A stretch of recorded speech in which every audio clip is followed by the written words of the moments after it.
আর আমি জ্যোতিষগুরু শ্রী অপূর্ব সমাদ্দার। আপনারা দেখছেন ইউটিউব চ্যানেল সৌভাগ্য বার্তা। তো আজকের টপিক বা আজকে আলোচনার বিষয় হলো অপরাজিতা গাছের মূল। এই গাছের মূল কিন্তু অনেক কার্যকারী, সেটা সঠিক নিয়মে যদি আপনারা ধারণ করেন তবেই কিন্তু ফল পাবেন। আপনারা সঠিক মতন বিভিন্ন ইউটিউব চ্যানেলের থেকে ভিডিও দেখে সঠিকভাবে ধারণ করেন না, কিন্তু আজকের এই ভিডিওটা দেখে আপনারা যদি সঠিকভাবে আপনারা সেই মূল সংগ্রহ করে যদি আপনারা ধারণ করেন সঠিক নিয়মে, তাহলে আপনাদের অর্থের সমস্যা কিন্তু মিটবে, অর্থনৈতিকভাবে সুখ সমৃদ্ধি কিন্তু আপনাদের আসবে, আপনারা কিন্তু প্রতিষ্ঠিত হবেন। এটি কিন্তু আমি কি বলবো 100% গ্যারেন্টি দিয়ে আমি বলতে পারি। তো কি এই উপায়টি, ভিডিওটিকে স্কিপ না করে একদম প্রথম থেকে শুরু থেকে দেখুন। প্রথমত হলো সমাজে সুস্থভাবে বেঁচে থাকার জন্য কিন্তু অন্যতম প্রধান কিন্তু প্রয়োজনীয় জিনিস হলো অর্থ। অর্থ ছাড়াই সবকিছু কিন্তু অনর্থ। অর্থ থাকলে সমাজে প্রতিপত্তি একটা আপনার বজায় থাকবে। ধনের দেবী, অর্থের দেবী হলো মা লক্ষ্মী। যার উপরে সন্তুষ্ট থাকবেন তার কপাল খুলবে, এবং এটি খুলতে কিন্তু একদমই দেরি লাগে না। যার যার উপরে মা লক্ষ্মী সন্তুষ্ট, মা লক্ষ্মী বিরাজমান, তার কিন্তু অর্থের ভাগ্য খুলতে একটুকু দেরি লাগে না। এটা কিন্তু একদম সত্য কথা। পারিবারিক সুখ শান্তি বজায় রাখতেও লক্ষ্মী দেবীর কিন্তু কৃপা অতি প্রয়োজন। তো যদি অর্থের সুখ না থাকে তাহলে পরিবারকে সুখী রাখতে সমস্যা হয়, নানাবিধ সমস্যা হয়। অর্থ না থাকলে পরিবার কিন্তু সুখী হয় না। শান্তি আলাদা জিনিস, সুখটাকে বজায় রাখতে অর্থের কিন্তু বিশেষ প্রয়োজন রয়েছে। তো আজকের ওই উপায়ের মাধ্যমে, আজকের এই টোটকার মাধ্যমে, আপনার অর্থনৈতিক উন্নতির জন্য, অর্থনৈতিক সুখ সমৃদ্ধির জন্য, পারিবারিক শান্তি বজায় রাখার জন্য করুন আজকের অপরাজিতা মূলের এই টোটকা বা এই উপায় বা এই নিয়ম। সঠিকভাবে করলে তবেই কাজ হবে। মনোযোগ দিয়ে ভিডিওটি শুনুন। কি করবেন? এই টোটকাটি করতে লাগবে হলো অপরাজিতা গাছের মূল। অপরাজিতা বা নীলকণ্ঠ অনেকে বলে থাকেন। অপরাজিতা দুই ধরনের হয়, শ্বেত অপরাজিতা বা নীল কালারের অপরাজিতা। সব থেকে ভালো হলো শ্বেত অপরাজিতা, এর কার্যকারী গুণ অনেক কিন্তু বেশি। যদি শ্বেত অপরাজিতা পেয়ে থাকেন তাহলে খুব ভালো, যদি না পেয়ে থাকেন তাহলে নীল অপরাজিতা দিয়েও কাজটি করলে হবে। তবে সব থেকে ভালো হলো, বেটার অপশন হলো শ্বেত অপরাজিতা গাছের মূল। তাহলে কি করতে হবে? এই অপরাজিতার মূলটাকে সঠিক দিনে তুলতে হবে, সঠিক নক্ষত্র, দিন বলতে নক্ষত্র। নক্ষত্রটি কি? রবি পুষ্যা নক্ষত্র। রবিবারে যেদিন পুষ্যা নক্ষত্র পড়বে সেদিন করতে পারলে এই কাজটি ভালো।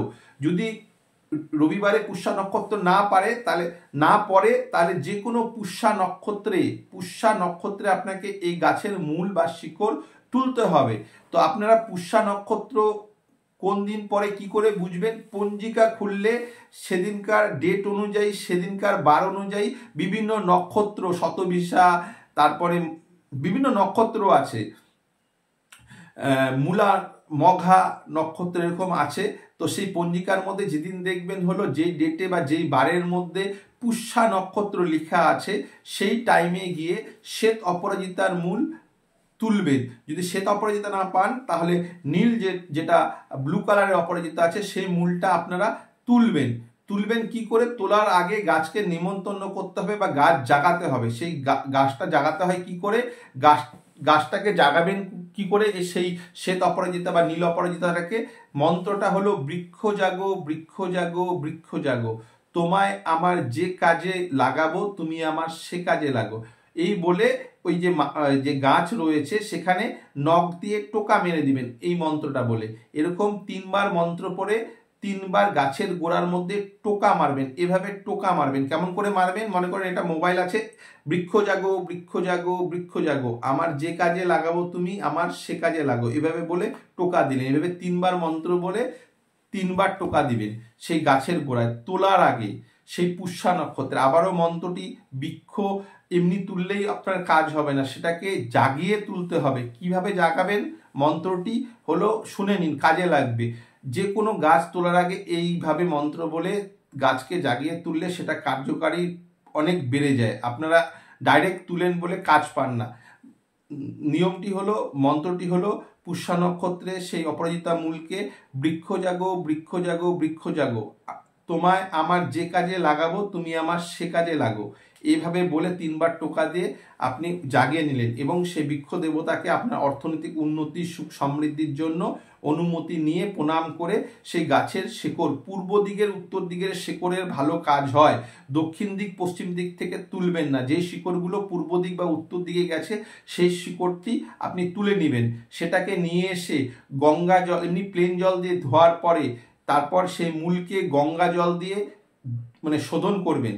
তারপর কাঁচা দুধ, গঙ্গা জল, তুলসী পাতার মধ্যে সেই মূলটি রেখে আপনি শিবের মন্ত্র, শিব ঠাকুরের যে কোনো মন্ত্র, না হলেও 108 বার ওম নমঃ শিবায় এই মন্ত্রটা বলে আপনি সেই শিকড়টিকে আপনি কি করবেন, একটা রূপার তাবিজ বা মাদুলি, রূপো বা চাঁদি যেটাই বলেন, সিলভার যেটাই বলুন, সেই রূপোর মাদুলিতে আপনি সেই রূপোর মাদুলিতে আপনি সেই শিকড়টি ঢুকিয়ে দিবেন, দিয়ে ওটাকে গরম না, দেখবেন যে দশকর্মা ভাণ্ডারে তাবিজ ভরার মোম পাওয়া যায়, সেটা নরম আকারে, গরম দিলে সেই মূলের কার্যকারিতা কমে যাবে। সেই মূলটি শোধন করে রূপোর তাবিজের মধ্যে ভরে, ছেলে হলে ডান বাহুতে, না হলে গলায়, আর মহিলারা হলে গলায়, আর মহিলারা গলায় পরতে পারেন, মহিলারা বাম বাহুতে কবচ পরবেন, আর ছেলে হলে ডান বাহুতে আপনারা ধারণ করবেন।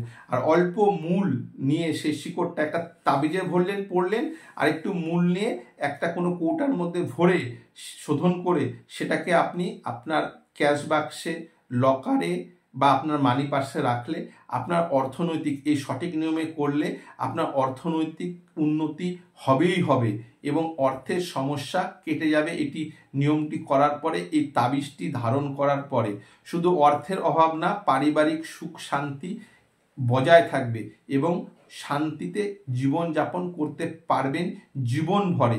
এই সঠিক নিয়মে, সঠিক উপাচারে যদি অপরাজিতা মূলের এই কাজটি করতে পারেন, অর্থের দুর্দশা ঘুচে যাবে, অর্থনৈতিক সমৃদ্ধি ধীরে ধীরে হবে এবং জীবনে সুখ শান্তি অর্থ বজায় থাকবে।